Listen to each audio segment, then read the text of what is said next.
آپ اسی طرح سکھائیں جس طرح کہ آپ ان کو نماز کا کوئی درس سکھاتے ہیں، جس طرح کہ آپ ان کو قرآن کی کوئی آخری صورتیں جو ہے وہ سکھاتے ہیں۔ سب سے پہلا کام آج یہ کریں کہ اپنے گھر جا کر خود بھی اور اپنے بچوں کو بھی یہ استخارے کی دعا، اللہم انی استخیرک بعلمک واستقدرک بقدرتک، یہ پوری لمبی دعا ہے، یہ دعا جو ہے یہ آپ نے لازماً سکھانی ہے تاکہ موقع بہ موقع جو ہے وہ اس کو پڑھ کر جو ہے وہ فیصلہ کر سکے۔ اب دیکھیے استخارے کی دعا کی اہمیت اتنی زیادہ ہے کہ بسا اوقات کسی معاملے کے بارے میں انسان کو یہ لگتا ہے کہ یہ معاملہ 100% درست ہے۔ بسا اوقات کسی معاملے میں انسان تذبذب کا شکار ہوتا ہے، پتہ نہیں یہ صحیح ہے، پتہ نہیں یہ غلط ہے، پتہ نہیں لوگ اچھے ہیں، پتہ نہیں برے ہیں، پتہ نہیں کاروبار کروں گا چلے گا یا نہیں چلے گا، پتہ نہیں یہ زمین بکے گی نہیں بکے گی۔ بسا اوقات کوئی معاملہ ایسا ہوتا ہے جس کے بارے میں انسان کو یقین ہوتا ہے کہ یہ 100% درست ہے، نفع نظر آ رہا ہوتا ہے، فائدہ نظر آ رہا ہوتا ہے۔ عام طور پہ ایسے موقع پر انسان سستی کر کے کہتا ہے یار استخارے کی کیا ضرورت ہے، کام پکا ہی ہے، استخارے کی کیا ضرورت۔ میں آپ کو ایک مثال سے سمجھا دیتا ہوں کہ پکے کاموں میں بھی استخارہ کیا جاتا ہے۔ رسول اللہ صلی اللہ علیہ وآلہ وسلم نے، جو کہ بعد میں آپ کی زوجہ بن گئی، حضرت زینب رضی اللہ تعالی عنہا کو اپنے لیے نکاح کا پیغام بھیجا۔ اب آپ مجھے بتائیں کسی عورت کو محمد صلی اللہ علیہ وآلہ وسلم نکاح کا پیغام بھیجیں تو کیا یہ انکار کرنے کا سوچا بھی جا سکتا ہے؟ پکا ہی ہے نا، پکا کام ہے، انکار کا کوئی پہلو، بلکہ اس سے بڑی خوش نصیبی اور کیا ہو سکتی، اس کے تو بخت جاتے۔ لیکن جب حضرت زینب رضی اللہ تعالی عنہ کو رسول اللہ صلی اللہ علیہ وآلہ وسلم کی جانب سے نکاح کا پیغام بھیجا گیا تو جانتے انہوں نے کیا کہا؟ انہوں نے کہا کہ میں پہلے اپنے اللہ سے مشورہ کروں گی، اس کے بعد تمہیں جواب دوں۔ میں پہلے اللہ سے مشورہ کروں گی، اس کے بعد تمہیں جواب۔ اللہ سے مشورہ کرنے کا کیا مطلب؟ اللہ سے مشورہ کرنے کا مطلب یہی کہ پہلے استخارہ کروں گی اور اس کے بعد جو ہے وہ تمہیں جواب دوں گی۔ چنانچہ انہوں نے استخارہ کر کے اس کے بعد محمد الرسول اللہ صلی اللہ علیہ وآلہ وسلم سے رشتہ کا جو ہے وہ ہاں کی، اور پھر نبی صلی اللہ علیہ وآلہ وسلم کی زوجیت میں وہ چلی گئی۔ اب استخارے کے معاملے میں ایک اور بڑا تذبذب اور کنفیوژن جو ہے وہ ذہنوں کے اندر رہتی ہے کہ استخارہ ہم کرتے تو ہیں، استخارہ ہم کرتے تو، لیکن اس کا رزلٹ ہمیں کیسے پتا چلتا ہے؟ اس کا رزلٹ ہمیں کیسے پتا چلتا ہے؟ تو ذہن نشین رکھ لیجیے یہ بات کہ استخارے کی دعا کا مطلب یہ اللہم انی استخیرک بقدرتک، اے اللہ میں تجھ سے خیر کا طلبگار ہوں۔ اور آگے جا کے لمبی دعا ہے، میں آپ کو اختصار سے اس کا جو ہے وہ شارٹ جو بتا دیتا ہوں کہ اے اللہ اگر یہ کام ان ھذا الامر خیر لی، اگر یہ امر کی جگہ اگر آپ کو عربی آتی ہے تو آپ نام بھی لے سکتے ہیں، مثلا اگر آپ کو لین دین سودا کرنے لگے ہیں آپ کہہ سکتے ہیں ان ھذا البیع،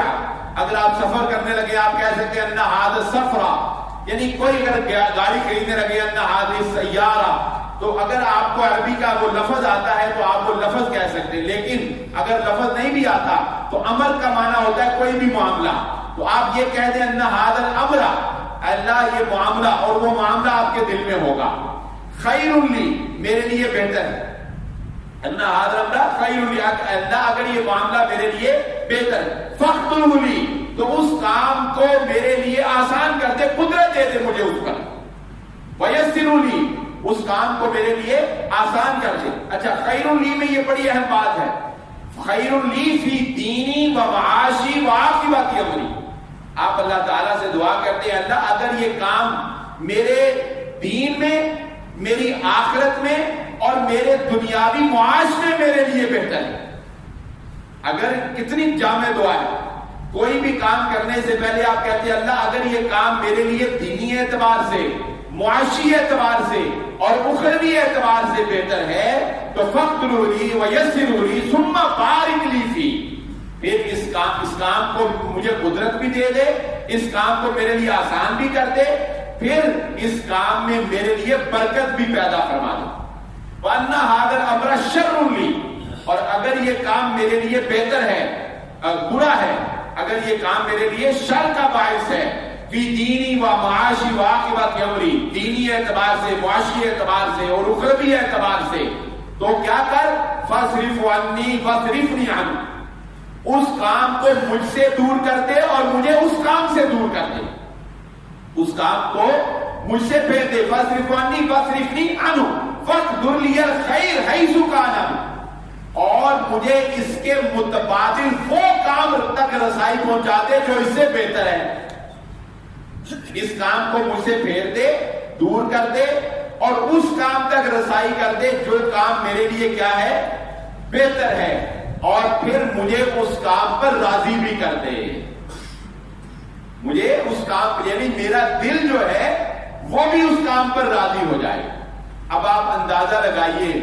عام طور پر ایسے ہی ہوتا ہے کہ انسان جس چیز کو اپنے لیے پسند کر لیتا ہے، انسان جس چیز کو اپنے لیے پسند کر لیتا ہے، انسان کہتا ہے یہ مجھے کیوں نہیں مل رہی، یہ ملنی چاہیے مجھے، وہ استخارے کرتا بھی رہے تب بھی دل، لیکن وہ مل نہیں رہی ہوتی۔ کیوں؟ کیونکہ انسان سمجھ رہا ہوتا ہے کہ یہ میرے لیے بہتر ہے، لیکن اللہ رب العزت کو پتا ہے کہ یہ میرے بندے کے لیے بہتر نہیں۔ اللہ تعالیٰ ایسے اسباب پیدا فرما دیتے ہیں، اللہ تعالیٰ ایسے ذرائع پیدا فرما دیتے ہیں کہ باوجود کوشش کے انسان اس کام تک رسائی حاصل نہیں کر سکتا۔ تو جب استخارہ کر کے کسی کام تک رسائی حاصل نہ ہو تو سمجھ لو کہ اللہ رب العزت نے اس استخارے کی برکت سے تمہیں اس کام سے بچا لیا، وہ کام تمہارے لیے بہتر ہی نہیں۔ اور اسی طرح استخارہ کرنے کے بعد بسا اوقات خود انسان کا دلی میلان، خود انسان کا دل جو ہے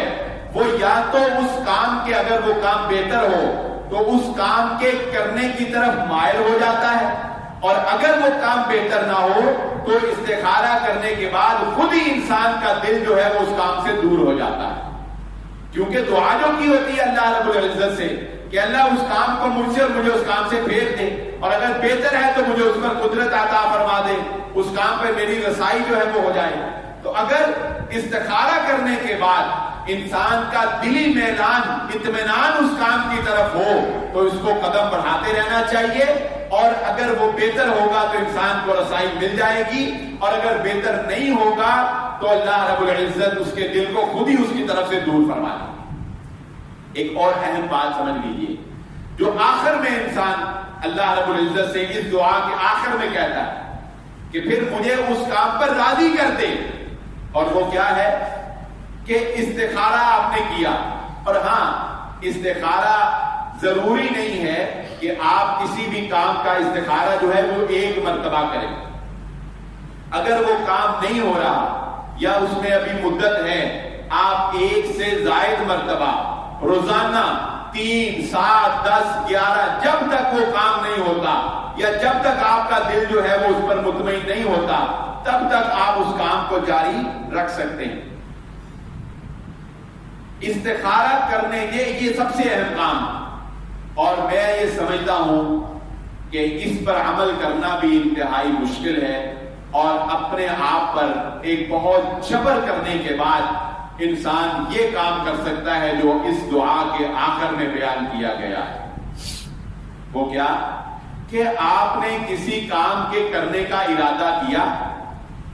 وہ کام کرنے کے ساتھ ساتھ آپ نے استخارہ بھی کرنا شروع کر دیا۔ اب وہ کام ہو گیا، اب وہ کام ہو گیا، اس کے بعد اگر آپ کی زبان پر یہ شکوہ آئے کہ مجھ سے غلطی ہو گئی تو سمجھ لیں کہ آپ کا اللہ رب العزت کی ذات پر یقین نہیں۔ کام آپ نے استخارہ کر کے کیا، استخارہ کر کے کیا، صحیح طریقے سے کیا، اور کام آپ کو مل بھی گیا، اور اس کے بعد اگر کوئی اونچ نیچ کی وجہ سے، اگر کسی اتار چڑھاؤ کی وجہ سے آپ یہ سوچنے لگ گئے اور مایوسی اپنے اوپر طاری کر دی کہ نہیں یہ مجھ سے فیصلہ درست نہیں ہوا، تو بھائی یہ فیصلہ آپ نے نہیں بلکہ آپ کے ساتھ اللہ رب العزت نے آپ کی مدد کی، آپ نے استخارہ کیا اور اللہ رب العزت کے ساتھ مشاورت کے بعد یہ فیصلہ ہوا، اس میں غلطی نہیں ہو سکتی۔ ہاں یہ ممکن ہے کہ آپ حقیقت سے واقف نہ ہوں،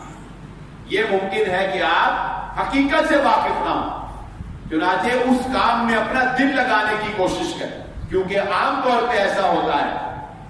جو کہ اللہ رب العزت نے قرآن مجید میں بھی ارشاد فرمایا عسیٰ ان تکرہوا شیئا، ممکن ہے اے انسان تیری عقل محدود ہے، تیری سوچ اور فکر محدود ہے، تو مستقبل کو نہیں دیکھ سکتا، ممکن ہے کہ کوئی کام بظاہر تجھے اس میں نقصان نظر آ رہا ہو، کسی کام میں ذاتی طور پر آپ کو تجربہ بتاؤں، یہ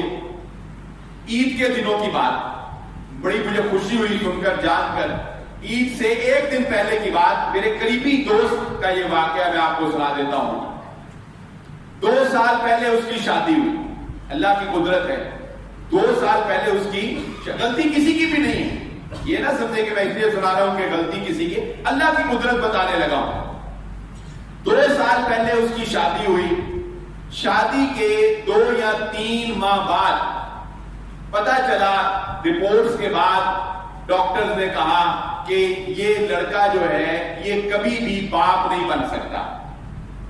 اس کے اندر صلاحیت ہی نہیں ہے کہ باپ بن سکے۔ لڑکے والوں نے بہت حلم اور بردباری کا مظاہرہ کیا، اور انہوں نے لڑکی والوں نے جب یہ سنا تو انہوں نے اسی وقت خلا کا جو ہے وہ دعویٰ کر دیا، ان کا حق تھا، ہر عورت کا حق ہے، اگر مرد جو ہے وہ اسٹیپ لے سکتا ہے عورت بھی لے سکتی ہے، خلا کا دعویٰ کر دیا۔ تو لڑکے والوں نے کہا کہ موقع دیں، علاج کروائیں یا کچھ کریں، انہوں نے کہا جی نہیں ہم خلا لیں گے۔ قصہ مختصر کہ within 5 months جو ہے وہ ان کی خلا ہو گئی۔ اچھا آپ آگے دیکھیں، اس لڑکے نے ایک بیوہ لڑکی سے جس کا ایک بیٹا تھا، ینگ تھی، ایکسیڈنٹ میں اس کا شوہر فوت ہو گیا، تو اس کا 3 سال کا بیٹا تھا، اس ارادے اور اس نیت سے کہ میرے تو اب اولاد ہونی نہیں ہے، تو لہذا ایک بیوہ عورت جس کا آلریڈی ایک بیٹا تھا اس کے ساتھ اس نے شادی کر لی کہ چلو اس کا بیٹا ہے ہم اس کی پرورش جو ہے وہ کریں گے، اس کے ساتھ جو زندگی گزار رہے ہیں۔ اور اللہ رب العزت نے عید سے 2 دن پہلے اس کا مجھے میسج آیا کہ بلال صاحب عقیقہ جو ہے کرنے کے لیے کیا وہ قربانی میں کیا جا سکتا ہے؟ میں نے کہا نہیں، کہتا اللہ رب العزت نے مجھے بیٹا عطا فرمایا، اور اس نے مجھے یہ کہا، اس نے کہا کہ ایسے لوگ تھے جو مجھے یہ کہہ کر گئے تھے کہ اگر یہ باپ بن جائے تو میں ڈاکٹری چھوڑ دوں گا، ایسے ڈاکٹر تھے جنہوں نے اتنے چیلنج سے یہ بات کی کہ اگر یہ باپ بن جائے تو میں ڈاکٹری چھوڑ دوں گا۔ وہ کہتا ہے ہم نے صبر کیا اور دعا کی، اللہ رب العزت نے اولاد سے نواز دی۔ تو بسا اوقات حقیقت کچھ اور نظر آ رہی ہوتی ہے، بات جو میں کر رہا تھا، بسا اوقات حقیقت کچھ اور نظر آ رہی ہوتی ہے، یہ تو آنکھوں دیکھا حال جو میں نے آپ کے سامنے بیان کر دیا، اللہ کی قدرت، اللہ کے فیصلے۔ تو بسا اوقات میاں بیوی کا آپس میں نہ بننا یہ مستقبل میں ان دونوں کے لیے خیر کا باعث بن جاتا ہے، مستقبل میں دونوں کا احساس ہو جاتا ہے، اور آنے والی زندگی میں دونوں کو غلطیاں نہیں دہراتے، اور دونوں جو ہے وہ بڑی خوش و خرم زندگی جو ہے وہ گزار رہے ہوتے ہیں۔ تو بہرحال کہنے کا مقصد کیا ہے کہ جب استخارہ کر کے کوئی کام کر لیا پھر وہ کام آپ کے لیے انشاءاللہ بہتر ہی ہے، چاہے بظاہر جو ہے انسان کو اس میں کوئی نقصان یا بظاہر جو ہے وہ انسان کو اس کے اندر کوئی خرابی جو ہے وہ نظر آ رہی ہو، لیکن اخروی اعتبار سے، معاشی اعتبار سے، دینی اعتبار سے وہ کام آپ کے لیے بہتر ہی ہوگا انشاءاللہ۔ اپنی گفتگو کا لب لباب اور خلاصہ جو ہے وہ میں آپ کے گوش گزار کر دیتا ہوں۔ سب سے پہلی بات یہ ذہن نشین رکھ لیں، استخارے کا طریقہ انتہائی آسان ہے۔ 2 رکعت نفل نماز جو کہ استخارے کی نیت سے ہی پڑھی جائے گی، ادا کرنے کے بعد سلام پھیرنے کے بعد دعائے استخارہ پڑھنا۔ دعائے استخارہ یا استخارہ کرنے کے لیے کسی وقت کی تعیین نہیں ہے، سوائے ممنوع اوقات کے آپ کسی بھی وقت یہ دعا پڑھ سکتے ہیں۔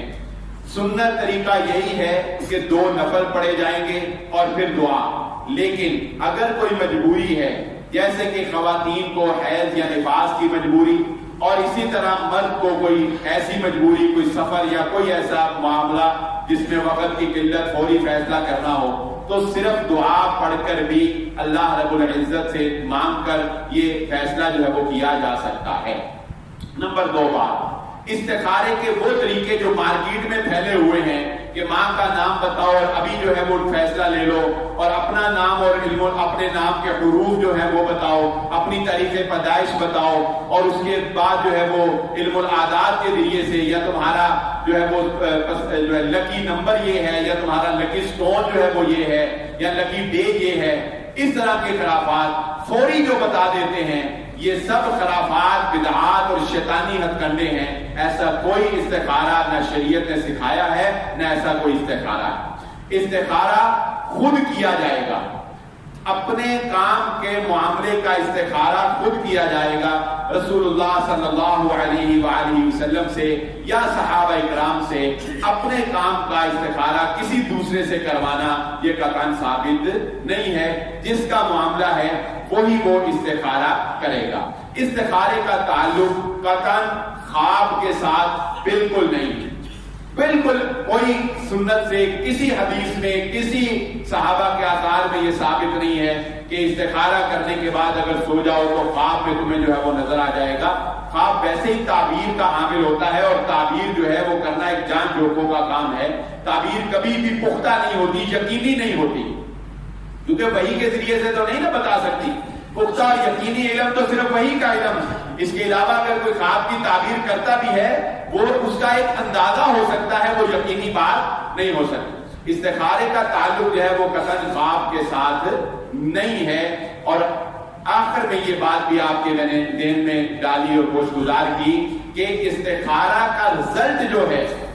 لوگ اس سے پریشان ہوتے ہیں کہ استخارے کا رزلٹ کیا ہوگا. رزلٹ یہی ہوگا کہ اگر وہ معاملہ بہتر ہوگا ہو جائے گا, نہیں ہوگا تو اللہ رب العزت اس سے آپ کی جان چھڑوا دے گا. اور جب استخارہ کرنے کے بعد کوئی معاملہ کر لیا تو اس کے بعد اس پر دلی طور پر راضی ہونا ہے, کیونکہ یہ اللہ رب العزت کی رضا اور اللہ رب العزت کے فیصلے کے ساتھ یہ کام ہوا ہے. اللہ رب العزت سے دعا ہے اللہ مجھے اور آپ کو صحیح دین کو سمجھنے کی اور اس پر عمل کرنے کی توفیق عطا فرمائے. وما علیہ